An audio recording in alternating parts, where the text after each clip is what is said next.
Pleural effusion का मतलब होता है कि फेफड़ों में पानी भर जाना, जिसे हम आमतौर पर एक जनरली एक टर्म हम बोल दिया करते हैं ना कि साहब फेफड़ों में पानी भर गया। फेफड़ों में पानी भरने का मतलब ये नहीं है कि एक्चुअली जिस फेफड़ों से हम सांस ले रहे हैं उसके अंदर पानी भर गया।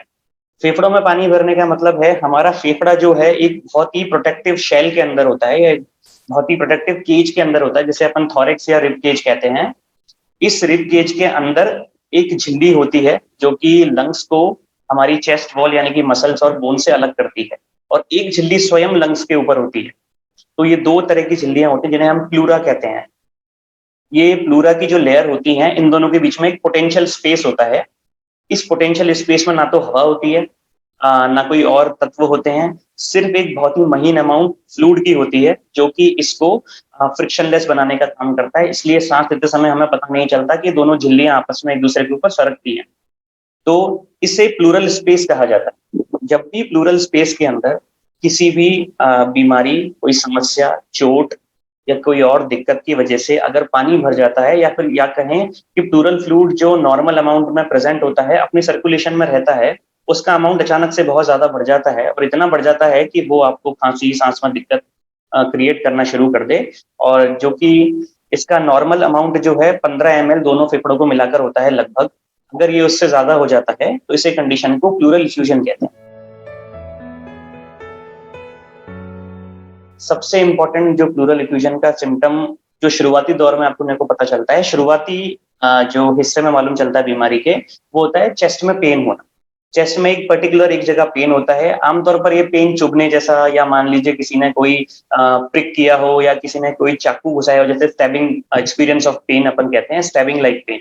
जब ये प्लूरल इफ्यूजन का मात्रा जो है बढ़ जाती है, तो खांसी भी हो सकती है, सांस में दिक्कत हो सकती है, मरीज को बुखार भी आ सकता है। और प्लूरल इफ्यूजन जिस कारण से है, उस कारण के लक्षण, जैसे कि मान लीजिए किसी मरीज को इन्फेक्शन की वजह से है तो उसे बुखार आना, कमजोरी होना, थकान होना, बॉडी एक होना। अगर ये किसी और समस्या की, जैसे मान लीजिए चोट लगी है, छाती में दर्द मरीज को होता है, प्लूरल इफ्यूजन जो है उसके अंदर अगर मान लीजिए खून का स्त्राव अधिक हुआ है तो वो और ज्यादा पेनफुल हो सकता है। तो इस तरह के कई लक्षण प्लूरल इफ्यूजन में देखने को मिलते हैं। कई बार खांसी में खून आना भी संभव है, क्योंकि ऐसी कोई बीमारी मरीज को है जिससे प्लूरल इफ्यूजन भी हो रहा है और आपको खांसी में खून भी आ रहा है। देयर आर मेनी रीजंस, लेकिन मोटा मोटा जो है उसके कारण जो है इन्फेक्शंस, कैंसर, इस तरह के होते हैं, जिनकी वजह से ये सारे सिम्टम्स मरीज को डेवलप होते हैं। भारतीय पॉपुलेशन में बहुत सारा कॉमन ये है कारण इसके, बैक्टीरियल कॉजेस, बैक्टीरियल इन्फेक्शन, जिसमें कि एक टीबी भी होता है। टीबी भी एक तरह का बैक्टीरिया है। सो बैक्टीरियल कारण। दूसरे कारण हैं फंगल रीजंस हो गए, फंगल इन्फेक्शंस हो गए, एटिपिकल इन्फेक्शंस हो गए। इसके अलावा वायरल इन्फेक्शन जो कि बहुत ही कॉमन होता है और हमें काफी लोगों में ये चीज मालूम नहीं चलती। वायरल इन्फेक्शन से भी बहुत हद तक प्लूरल इफ्यूजन हो सकते हैं।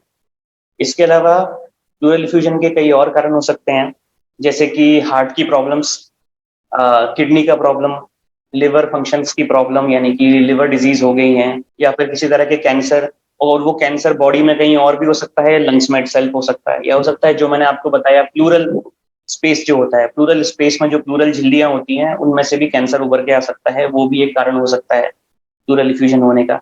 पल्मोनरी एम्बोलिज्म से भी लंग्स में पानी भर सकता है। साथ ही बॉडी में प्रोटीन की कमी हो जाना, इससे भी प्लूरल इफ्यूजन हो सकता है। पेशेंट को सेप्सिस होना, सेप्टिसीमिया जिसे कहते हैं हम, कि बॉडी में ब्लड के अंदर इन्फेक्शन मरीज को हो जाता है, वो इतना बीमार है, उसमें प्लूरल इफ्यूजन बहुत कॉमन है। लंबे समय तक अगर मरीज हॉस्पिटल में भर्ती रहते हैं, उनको लंबे समय से किसी चीज का उपचार चल रहा है, मान लीजिए न्यूरोलॉजिकल कंडीशंस हैं, गैस्ट्रोएंटेरोलॉजिकल कंडीशंस हैं, नेफ्रोलॉजिकल कंडीशंस हैं, इन सारी प्रॉब्लम्स में भी मरीज को दोनों फेफड़ों के अंदर प्लूरल इफ्यूजन होने की संभावना होती है। पल्मोनरी एडिमा और प्लूरल इफ्यूजन को मैं एक लिटरल मीनिंग आपको बताऊं तो पल्मोनरी एडिमा का मतलब होता है, पल्मोनरी का मतलब होता है लंग्स के टिश्यू इटसेल्फ। तो पल्मोनरी का मतलब हुआ आपके फेफड़े के टिश्यू के अंदर एडिमा यानी कि स्वेलिंग है, पल्मोनरी एडिमा। प्लूरल इफ्यूजन का जो मतलब है वो है आपकी जो प्लूरल स्पेस है उसके अंदर पानी भर जाना। ये दोनों ही अलग अलग चीजें हैं। पल्मोनरी एडिमा यूजुअली आपको तब होता है जब बॉडी के अंदर यानी कि ब्लड का जो फ्लो है उसको हार्ट जो है कोप नहीं कर पाता। तो हार्ट जो है उसका काफी सारा जो ब्लड का अमाउंट है या फ्लूइड का अमाउंट है वो लंग्स में जमा होने लगता है, जिसे अपन पल्मोनरी एडिमा कहते हैं। इसके अंदर जो हमारी सांस लेने के लिए जो कैविटीज लंग्स में बनी होती हैं, उनके अंदर फ्लूइड इकट्ठा होना शुरू हो जाता है। जबकि प्लूरल इफ्यूजन में जो फ्लूइड है वो लंग्स के आसपास इकट्ठा होता है। और एक चीज मैं इसमें जोड़ना चाहूंगा कि पल्मोनरी एडिमा में जब लंग्स के अंदर फ्लूइड की मात्रा बहुत ज्यादा हो जाती है तो एक लिमिट के बाद प्लूरल इफ्यूजन भी डेवलप हो सकता है।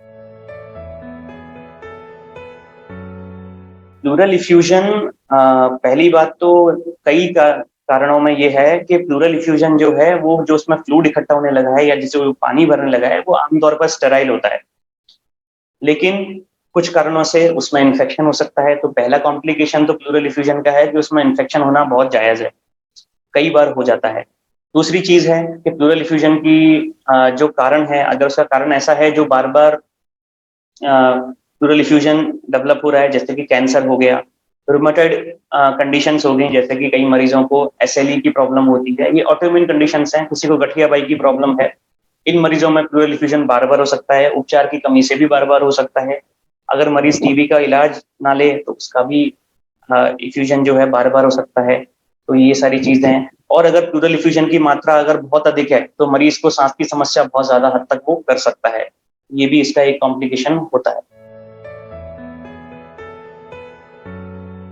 प्लूरल इफ्यूजन का डायग्नोसिस करने का सबसे सीधा तरीका है कि आप जो है प्लूरल फ्लूइड को बॉडी से एक्सट्रैक्ट कीजिए, एस्पिरेट कीजिए और उसको जांच के लिए भेजिए। प्लूरल इफ्यूजन का डायग्नोसिस करना बहुत ही सिंपल है, एक माइनर प्रोसीजर होता है जिसमें हम पेशेंट के उस पर्टिकुलर छाती के हिस्से को थोड़ा सा सुन्न कर देते हैं और उसमें से पानी एस्पिरेट कर लेते हैं और उस पानी को हम जांच के लिए भेज सकते हैं।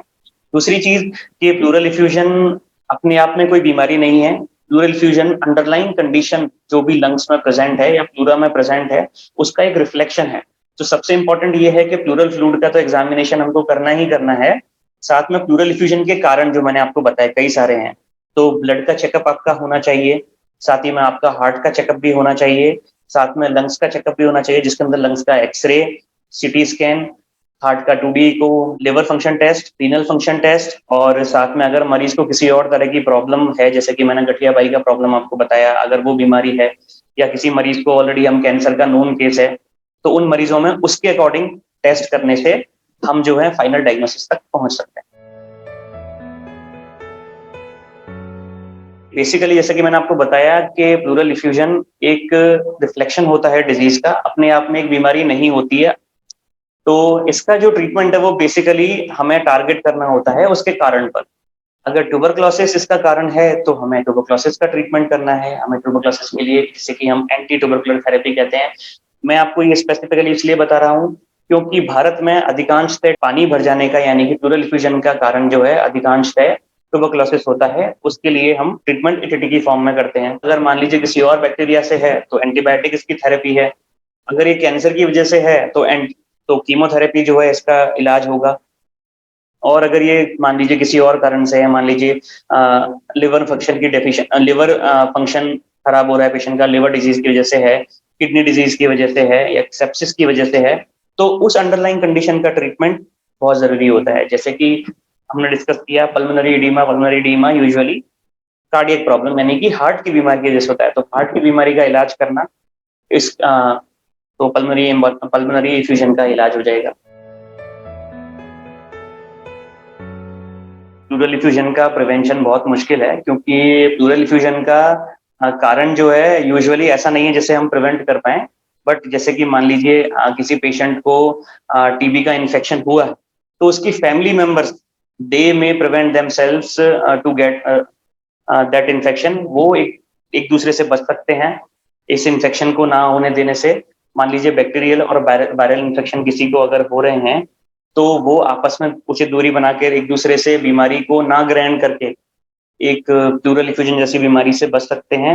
और प्लूरल इफ्यूजन जैसे मान लीजिए किसी और कारण से है, जैसे कि हार्ट प्रॉब्लम से है, तो हार्ट की कंडीशन का प्रॉपर इलाज, लिवर की कंडीशन का प्रॉपर इलाज, किडनी की प्रॉब्लम्स का, या फिर बैक्टीरियल कोई इन्फेक्शन बॉडी के अंदर स्प्रेड हो गया है तो उसका प्रॉपर इलाज जो है आपको प्लूरल इफ्यूजन होने से प्रिवेंट कर सकता है।